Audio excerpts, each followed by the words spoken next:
Well, this day we are giving you comprehensive coverage on SABC News about the traffic volumes that are happening around the country. But today, here on Morning Live, focusing on the Eastern Cape. It's expected to increase significantly as thousands of people go on holiday or make their way back home. Authorities are planning visible law enforcement and multiple roadblocks. Our reporter, Busisiwe Jemsana-Mantashe, joins us now from the Eastern Cape's busiest road in Komani to talk about the Arrive Alive campaign in the Eastern Cape. Busi, good to have you with us again this morning. I know you have a guest with you, but talk to us about some of the plans that are in place during this festive season to bring down the death toll, particularly in the Eastern Cape.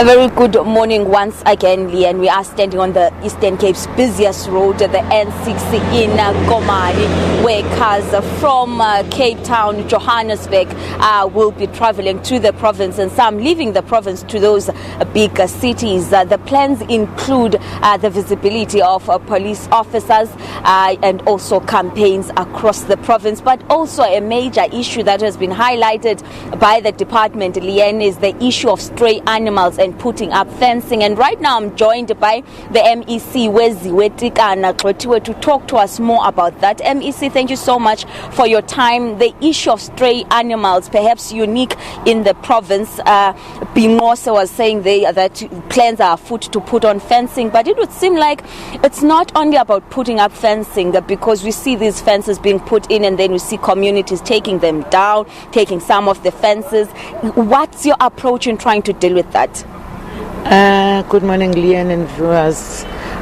It's really a challenge for us, for people who are letting their stray animals to roam around all our roads. It's either N6, N2, N1. We are doing community education for people to take care of their animals. Also, we are impounding their animals.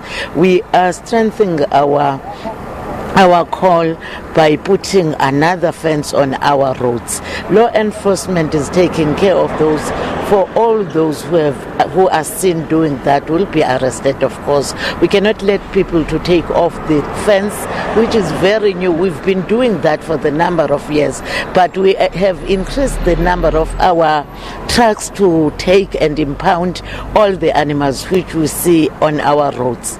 And you're saying you've also increased your law enforcement officers, your traffic officers on the roads in terms of trying to make sure that there's traffic visibility. But many times, MEC, that visibility is not always visible. You drive down the roads and you see traffic officers hiding on the roads, ready to catch those who break the rules. Is that helping? Is that part of the strategy?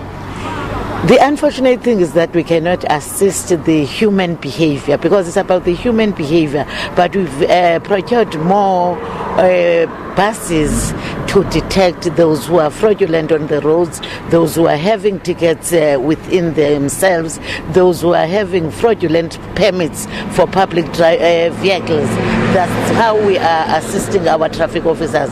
We don't have a number of traffic officers, of course. However, we are approaching this as an integrated team.